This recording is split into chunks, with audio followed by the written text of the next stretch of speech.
The bass and treble knobs just pull off, but you have a nut here on the treble. It's very thin, less than a millimeter, I would say, but it's real thin. And I don't want to scratch up the faceplate, so I'm going to use this rocket socket, which is plastic. You probably just print your own, but I purchased these. They're just called rocket sockets. And this one is a 1/2 inch. I don't know if it's exactly a 1/2 inch, but it works. So that's what we're using. So there you have it. Rocket socket.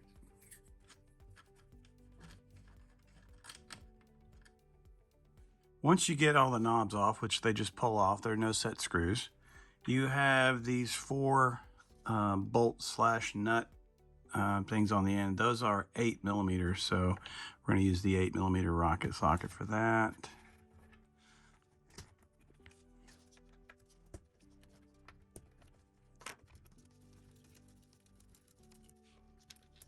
Those are just these little screws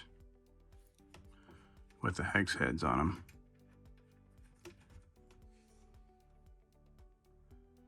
Two, 4, 6. Okay. All right. Oh yeah, the balance knob. Come on, little balance knob.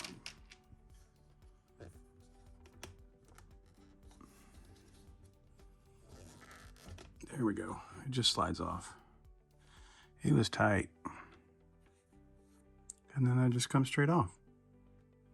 Now that the faceplate is off, we just need to take off this nut and washer from the bass and treble. And this is an 11 mil deep socket, same rocket socket. Don't need to use the rocket sockets here, but I just happen to have them out, so why not? You could also use a, pair of pliers or crescent wrench, whatever you want, because you don't worry about this faceplate. It's going to be behind the main one.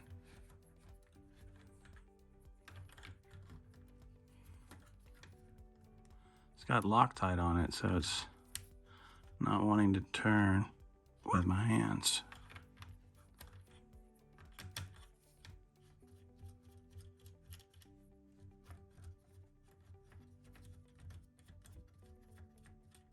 All right. Now that those lock washers are off the front, the tone board will just pull straight out the back. And you can wiggle it around, turn it around, take a look at it. Just be careful that you don't break off any of these wires, unless you just want to pull the whole board out. Now, this board, if we zoom in and look a little bit, we can see that it has quite a few of these orange electrolytics. Those are known to be bad, but I'm in here already and I've already taken it out, so I'm just going to replace all the electrolytics. I will pull some of these transistors out and give them a test. I can't remember which ones are known to be bad in here, but I'll check those and look them up and potentially replace those, but I'm not going to replace them just blindly. Just for grins, let's check out some of the ESRs, the ESR ratings on some of these capacitors. Now, it's kind of hard to see, but let's try and go from, I think, here and here. Yeah, not great.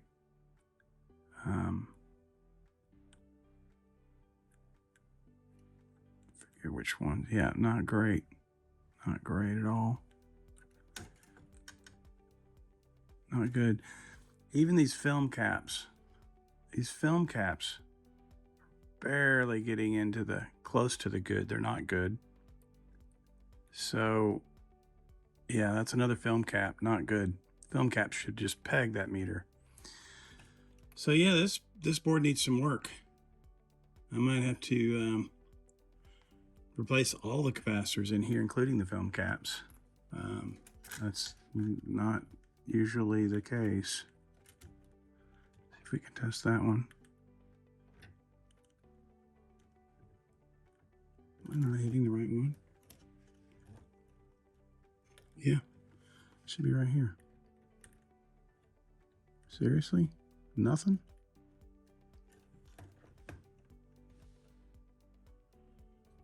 Yeah.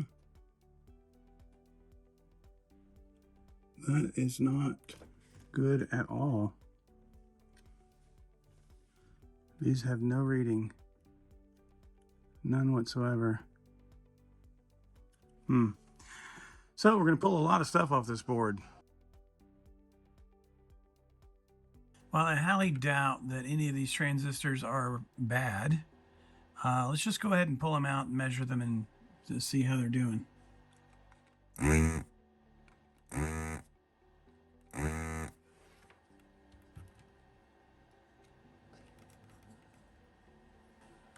Okay, this looks like to be HE06.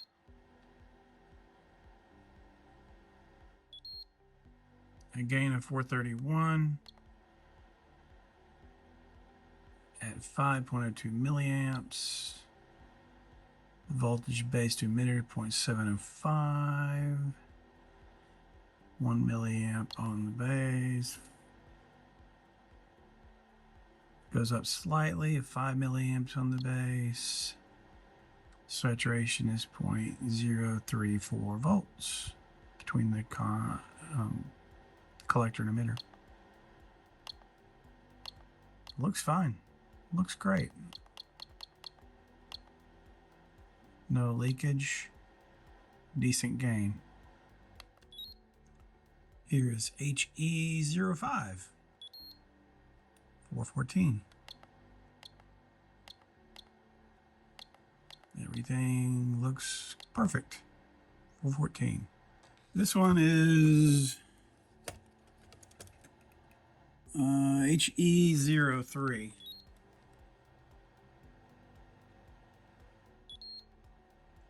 Row 2.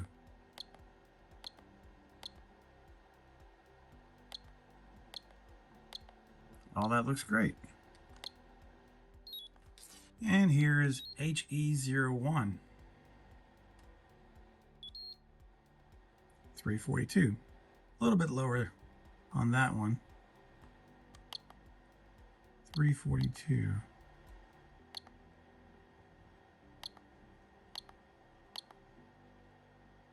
Okay. 342. Now here's HE02.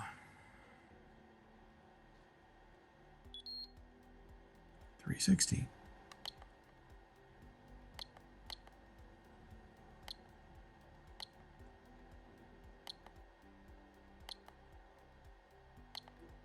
Okay.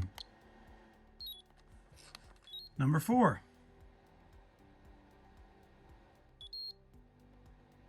465.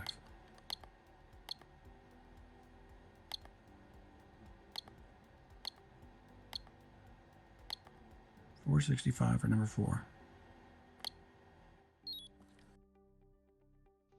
All right, let's talk about this tone preamp board for a second. If you look right here in the middle, you'll see jumper 03. Okay, so that's ground. Well, it goes right, splits the board in half. And what they're really saying is that from the left side, if you look at the top, you have JE01. Let's say that's the left channel signal. It comes into that point and it goes all the way through the board and it comes out on JE06 on the right. So down there on the bottom left, you see JE02. That's the other channel. So the top and the bottom are exactly the same. Okay. So if we look at this screenshot, you'll see that HE01 has a gain of 342, HE03 of 404, HE05 414. So on the bottom you see that 360 and 342 should sort of be paired, and they're 18 apart, right? And then you look at the next one over, 404 versus 465, and then above it 414 versus 431. All of the values across the top for each of those pairs are smaller than the ones that are at the bottom. So what effect this has, and if you look in the middle, you can see there's some dotted lines.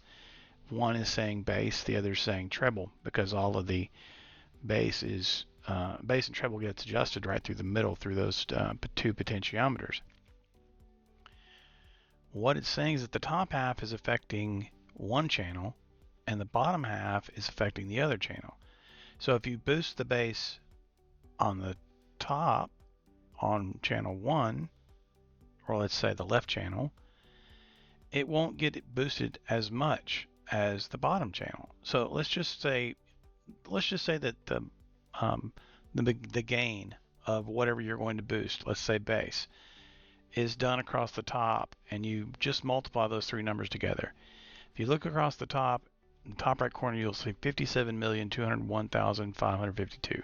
Okay, if you do the same thing at the bottom, if you look in the bottom right corner, you'll see 72 million and change, right? So the right channel is going to boost the signal, whether it's bass or treble, 26% higher than the left channel. Is that audible? I mean, I don't know. My ears are terrible. I probably wouldn't hear it. But it's a consideration in that we either don't want to use bass and treble knobs at all, which is ridiculous because they're there and people use them, or we want to try and get transistors that are more evenly paired to even out the amount of gain for bass and treble. All right, that's enough of this. All right, so we're working on the tone board here, the tone preamp board, and I've replaced a few of the film caps. There weren't anything wrong with them, but I lost a couple of them, so I ended up replacing 4 1 microfarads in here, and then these two little ones down here. I forget exactly what those are. They're like I don't know, 0.47, something like that. I also put in these 4.7 microfarad worth electronics. Those are just regular electrolytics, not electronics. Electrolytics. They are polarized, but there are 3 left in this board before we're done, and we can start testing. And this one large one here, and then there are 2 more, one right here and one on this side, and these are bipolars. So we're going to be using these Panasonic bipolars. They're also 4.7 microfarads, and these are 25 volt rated, so I up the voltage on these as well, so it should be better in general. So let's get started on those. One unfortunate side effect of this WEMA cap is that it's larger than the capacitor that was there before, so it bumps into this potentiometer, which is I don't like. It doesn't affect anything, it's just ugly.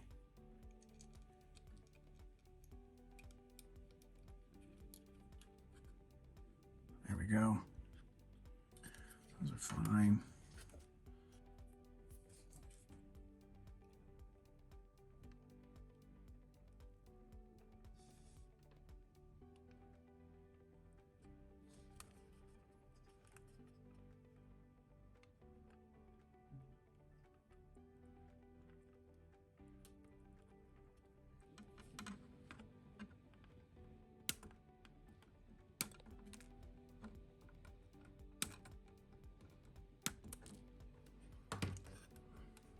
Make sure those aren't touching.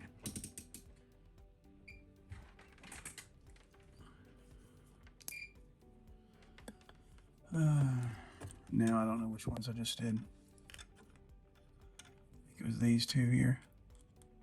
Yeah, they're not touching. We're good. All right, the last electrolytic on this board is right here in the middle, and the positive lead goes to the left. And this is a Nishikon UPW series, and this was a 220 microfarad cap. Sits in there very nicely. Now I did measure the transistors in this board, and they all measure great. But there's a caveat there. They all measure great independently, but the left side, I believe, the left channel, all of them measure lower than their right channel equivalent. So I'll have to decide whether I'm going to do anything about that or not. I might just test it for now. But it's a 26% difference if you do the math on the gain. So for example, if I turn the treble up, let's say 15%, or whether that's the bass or the treble, I'm not sure. But if you turn one of them up, like 3 clicks, let's say that's 15%, the other side will get 15% plus 26% of whatever you turned it up. So if you turn it up, 100%, this side's going to get 26% more. People can probably hear that, but we'll have to do some tests to determine if I'm actually going to change out those transistors for better matching transistors. Okay, let me see if I can explain what's going on here with this big fat rat's nest of wires. This is the tone board. This is the bass and treble board. So you have bass on the left here, treble on the right here. I think that's correct. Yeah, that's right. Bass and treble. And what I'm doing is I'm feeding this board 33.5 volts from the power supply through jumper 9, which is the one in the back there, and jumper 8 right below it, which the green wire is connected to. That's the ground. So at the bottom of this board we have jumpers 1 and 2, and those are being fed a 1 kilohertz tone with 150 millivolts of power from the Panasonic VP 7725B audio analyzer. That's a mouthful. So basically it's a signal generator that analyzes the return signal. And then on the other end of the board, from jumpers 6 and 7, we're getting the signal out of the board. So basically I'm just testing this board after replacing all of the electrolytics and some of the film caps. And that's what we're looking at right now. It looks okay. I think the left channel has a little bit more distortion than the right. It's not left and right. It's the bass channel has a little bit more distortion than the treble channel, but that's not really that important. So what I'm going to do now, both the bass and treble are turned all the way down. So they're all the way to the left position, which is flat, I guess, on Marantz. So what I'm going to do, and there are 10 notches, I believe, on this.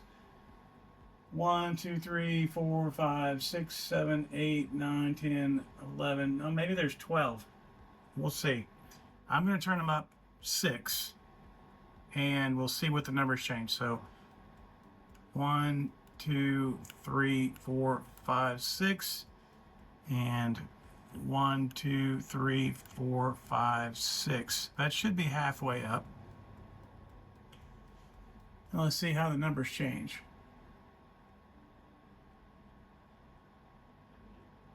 As you would expect, the distortion would go up because you're boosting the signal. And generally when you do that, you add distortion. So it went up. Let's go all the way to the right. Let's see. 1, 2, 3, 4.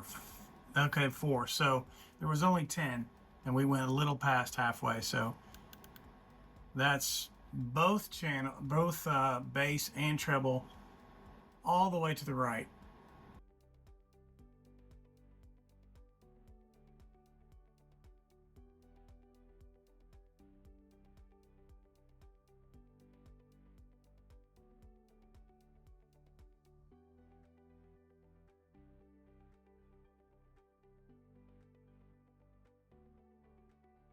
Okay, good morning, good afternoon, good day, wherever you are. This morning it's beautiful weather, so the window is open, so you might hear some noise from cars driving by, but whatever. So this morning, we're going to be servicing this Phono preamp board. It's going to be quite simple because all we're doing is replacing the electrolytics, and there's not that many of them. So let's get into that right now. Okay, let's call it semi-pro tip. It's not really a pro tip because I'm not a professional. But instead of trying to swing your receiver or amplifier back and forth, trying to figure out which spots are the actual ones you need to desolder, what you can do is you can take the service manual and you can take the board layout and you can run it through some software that will flip it horizontally, this way, because the board layout on the service manual is from top down. So if you flip it, then you'll have the layout of the board, and and you don't have to keep swapping it back and or swinging it back and forth around trying to figure out what you're gonna need to desolder. All right, that's that. Let's move on. So if we look at this, we can see that we have a resistor from here to here, and then we have a capacitor from here to here. So we have 1, 2, 3. And if we look here, we should have a resistor from here to here, and then we have 1, 2, 3. So this capacitor should be these two right here. Let's not flip it around and look at it. Let's just do it.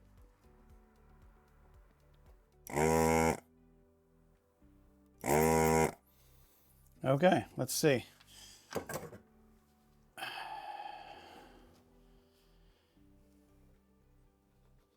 And sure enough, I can't get my fingers in there.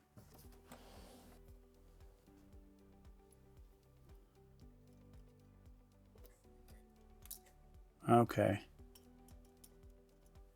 Yep, it's a tantalum. A little bitty tantalum. We're gonna replace that with a film cap. But let's go through and pull the rest of them out of there.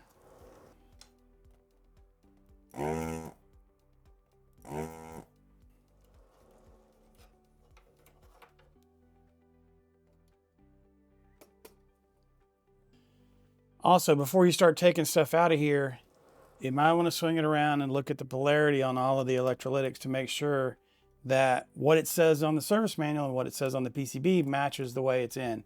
So all of them have these little stripes on them to indicate the negative leg.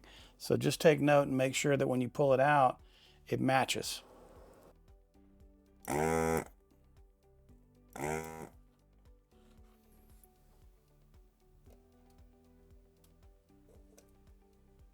Okay, so this board says positive side down, and that's exactly where this C413 was positioned. So that's correct.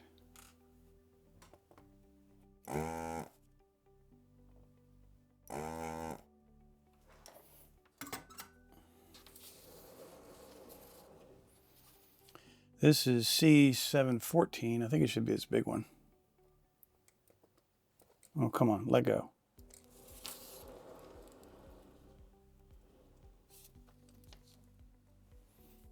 Got a little kink in it.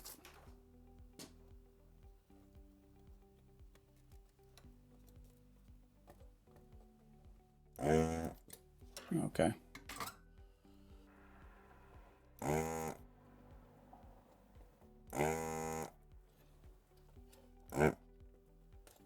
There.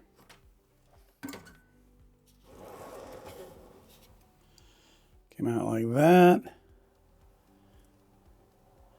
And that's correct. Negative is up. Good.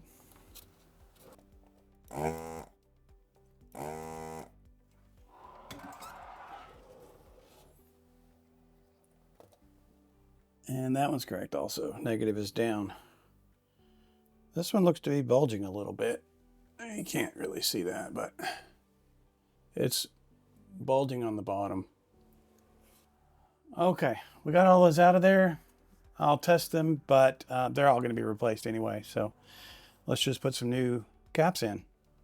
Okay, the first two capacitors we're going to put in are C401 and C402, and those go in this spot here and this spot up here.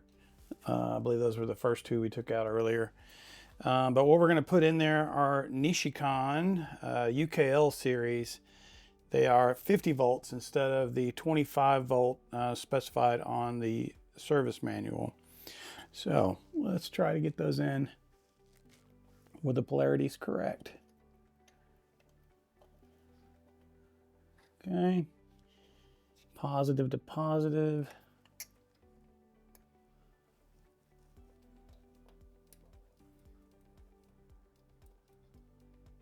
All right.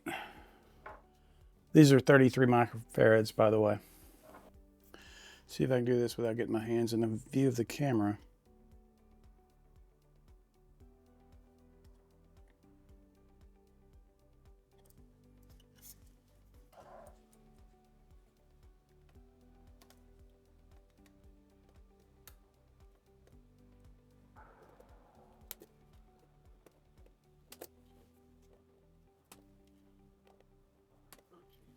Okay, here's a short shaky video just showing you that I actually did clean this board.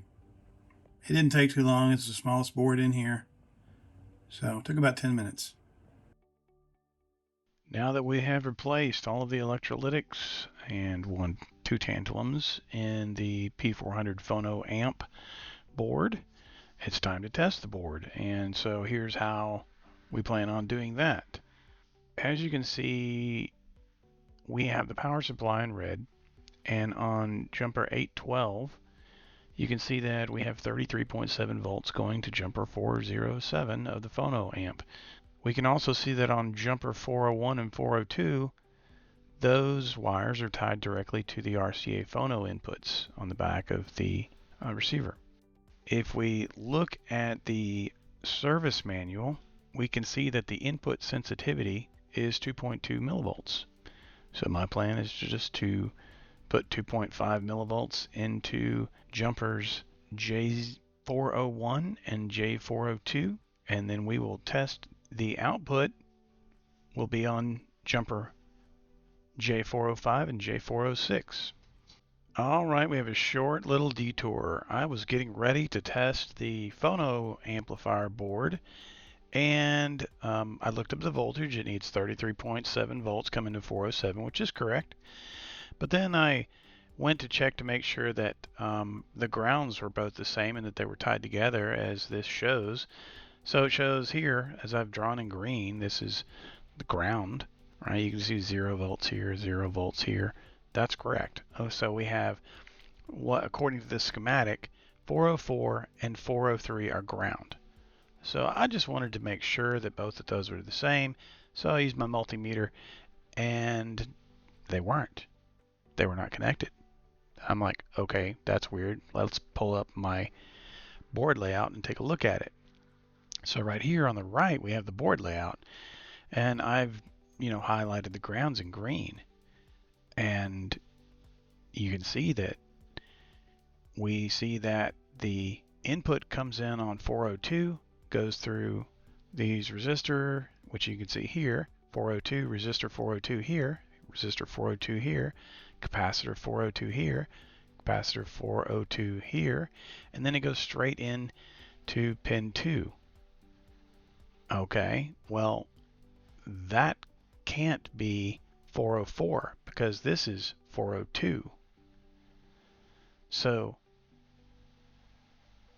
the schematic is wrong. The board layout is correct.